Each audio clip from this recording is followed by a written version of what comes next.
General Hospital spoilers for the next 2 weeks, from March 24th to April 4th. Teaser that pressure is mounting around Marco, the new man who recently appeared in Port Charles and quickly attracted Lucas's attention.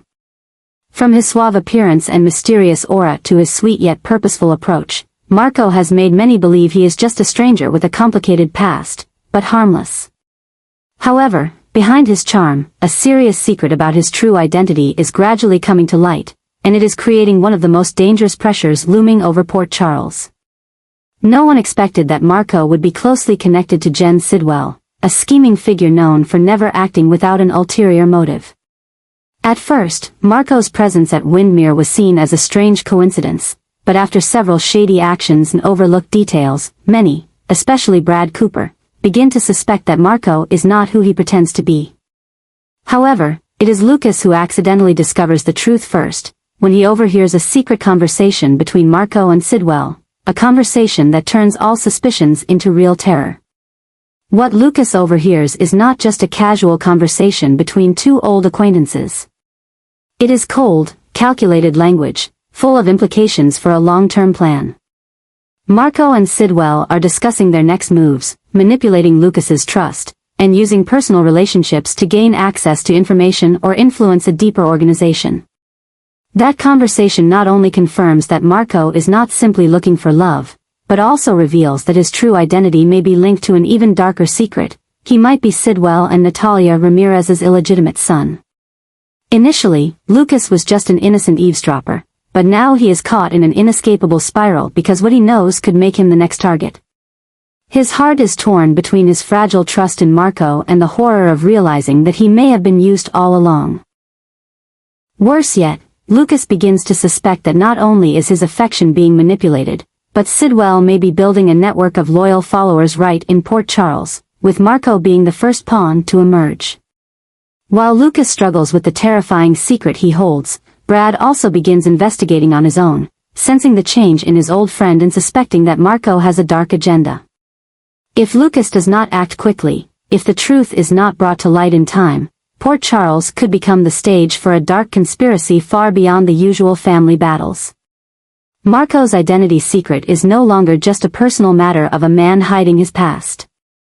It is becoming the spark for a crisis that could spread, fracture relationships, destroy trust, and threaten the safety of those who have no idea they are the targets in a well-calculated plan.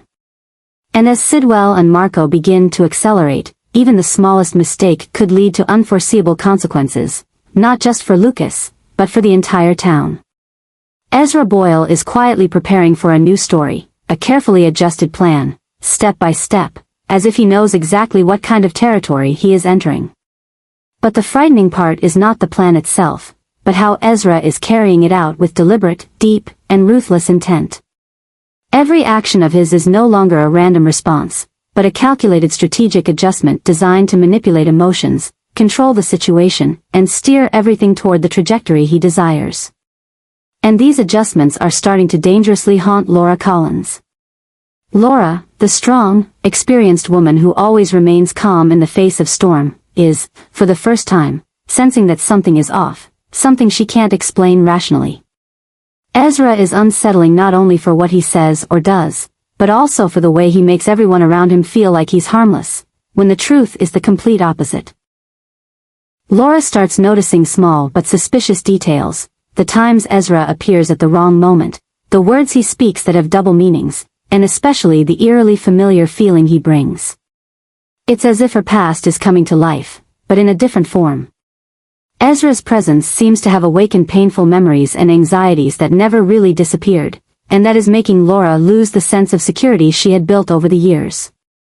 The more she tries to reason, the more she feels that a truth is being hidden, and Ezra is the one holding the key. But before she can clarify anything, a new shock arrives, an event or revelation that Ezra accidentally, or deliberately, triggers, forcing Laura to face the terrifying possibility that Ezra may be connected to a part of her past that she tried to forget, or worse, he may be a product of it. This shock not only disrupts Laura's inner balance but also threatens to break her trust in her intuition, the very thing that has kept her alive and fighting for so many years. As Ezra's every behavioral adjustment is aimed at controlling the situation around Laura, she is forced to ask herself, Is this just a coincidence, or is it a plan that has been prepared for a long time, targeting her? Ezra is not in a hurry. He is patient, cold, and calculating, like someone who knows exactly how the other party will react. And this makes the next shock that Laura is about to face not just a truth being exposed, but a nightmare slowly forming, gradually, ruthlessly, and without mercy. Jocelyn is entering the most stressful phase of her life, as the pressure no longer comes from personal conflicts or family matters, but from the special role she is now carrying. As a WSB agent in training, Jocelyn once thought she could maintain a boundary between her personal life and her obligations to the organization. But now, everything is starting to unravel. Each layer of safety she tried to build is being broken down, and the pressure from both Vaughn and Brennan is pulling her into a world where there is no clear right or wrong, only survival and calculation. Vaughn is no longer the mentor standing on the sidelines offering advice. He is becoming colder, sharper, and more controlling than ever, forcing Jocelyn to keep secrets to the point of suffocation. The tasks he assigns are no longer just practice, they are starting to involve real relationships in her life. He warns her not to reveal anything about the training, not even to her family, and demands that she observe, gather information, and stay alert to any unusual situations. But what disturbs Jocelyn even more is Vaughn's avoidance of questions about Brennan, as if he is hiding a connection between them that she hasn't yet understood. Meanwhile, Brennan appears as an enigmatic figure, unclear whether a threat or an undercover ally. He always shows up at the right moment, speaking vague yet suggestive words that make Jocelyn unable to figure out his true motives. Brennan is not like Vaughn. He doesn't give orders, he plants seeds of doubt in Jocelyn's mind, causing her to start questioning the very organization she's serving. Brennan talks about a new future, changes she can't stop, and the choice between freedom and submission. She doesn't fully understand, but she feels clearly. She is caught between a covert battle where Vaughn and Brennan are two opposing sides, or worse, two faces of the same plan. The trouble doesn't stop there. The deeper she gets into her assignments, the more Jocelyn realizes that she no longer has control of the story. Every decision, every word, every action can be observed, recorded, and analyzed. She starts to suspect that neither of these men is simply an ally or superior. They are using her as leverage for a larger purpose. What Vaughn calls training now resembles a brutal psychological experiment. And what Brennan refers to as a future worth sacrificing for may be an invitation to a dangerous path of betrayal. Amidst it all, Jocelyn feels lost. She is no longer the young girl who just wanted to protect her loved ones. She is becoming a central figure, caught between two calculating forces, a symbol of a new generation being tested for loyalty, courage, and character. And the most horrifying part is, she's no longer sure which side she belongs to. If Vaughn continues to tighten control, if Brennan is truly planning to change the power structure within WSB, and if both are using Jocelyn as an essential part of this chess game, then what is happening is no longer training, but the beginning of a silent war in the dark. Jocelyn is now carrying not only the pressure of a young agent but also the weight of choosing between loyalty and freedom. And as the future becomes increasingly uncertain, one thing is for sure, she can't go back to the way things were. Her real battle has begun, and there's no room for innocence anymore. Sunny's time is running out, and it is no longer just a medical warning, it is a sign that a storm is about to hit Port Charles, bringing unpredictable consequences. While those around him still believe Sunny is steady, the unshakable pillar, his health is quietly and terrifyingly deteriorating. The heart condition he once thought he could control is now becoming a ticking time bomb, just waiting for a moment to explode, taking with it his family, reputation, and everything Sunny has spent his life protecting. The truth is that Sunny has begun to feel the changes, the sudden pains, the moments of losing control, and especially those times when even he no longer trusts his own judgment. But he continues to remain silent, hiding everything, not out of pride, but because he knows that once the truth is revealed, everything will collapse. He will no longer be the leader, the one feared by enemies. He will be the target. And that could kill him faster than the pain in his chest. However, the story doesn't stop with Sunny. Christina, the daughter who has always lived in her father's giant shadow, can clearly feel the changes, even though they haven't been spoken aloud. The chaos in Sunny's eyes, the times he avoids her gaze, the outbursts of anger, everything is making Christina anxious. But this time, her fear is not about being abandoned or unloved. It is the fear of losing her father forever, not because of a bullet, but because his heart no longer has the strength to fight.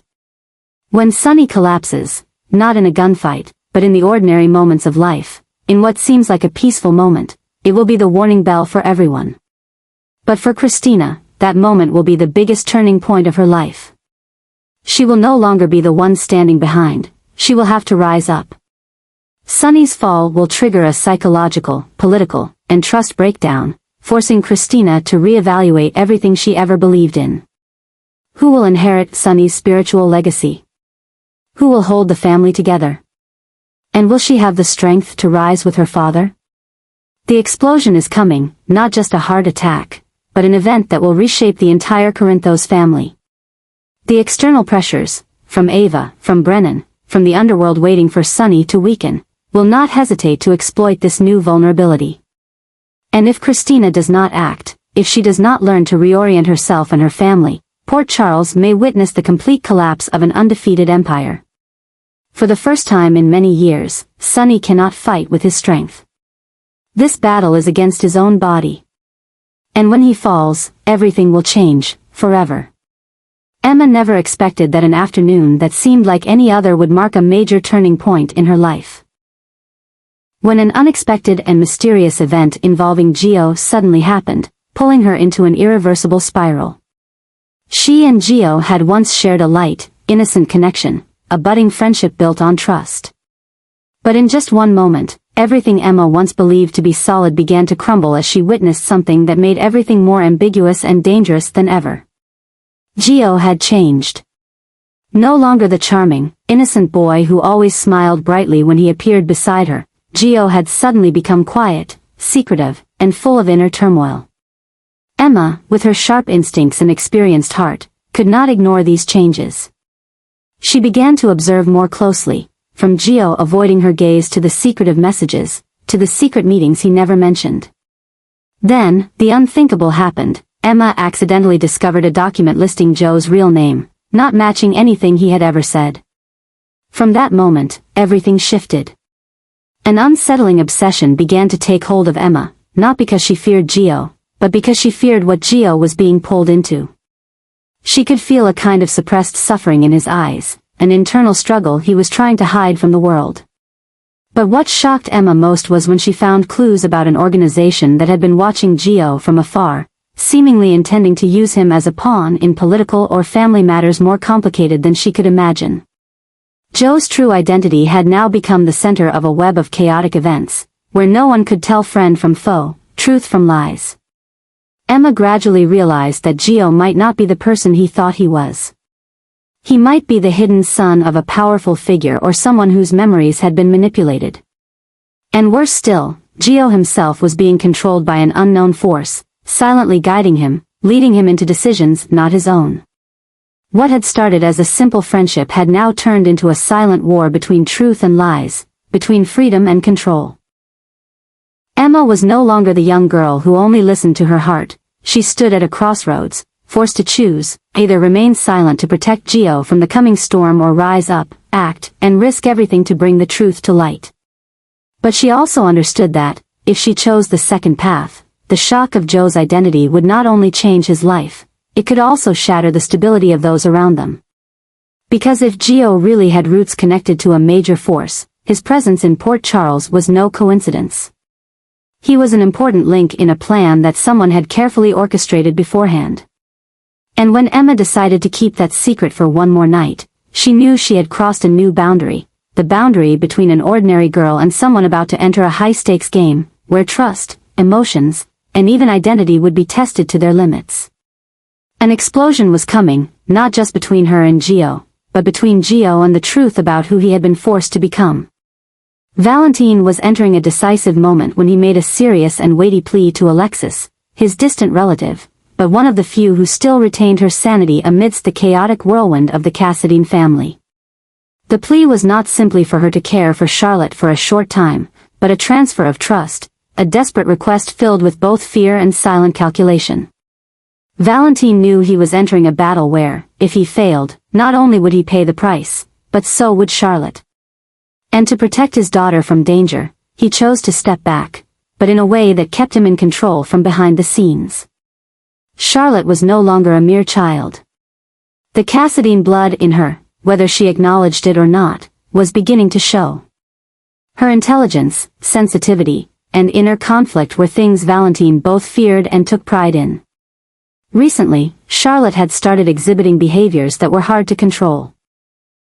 Mood swings, saying things that startled the adults around her, and even displaying an understanding of the world far beyond her years.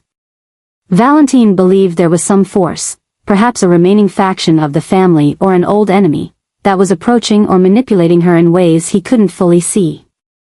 And that was why he decided to ask Alexis for help. Alexis, upon hearing Valentine's request, was both shocked and confused.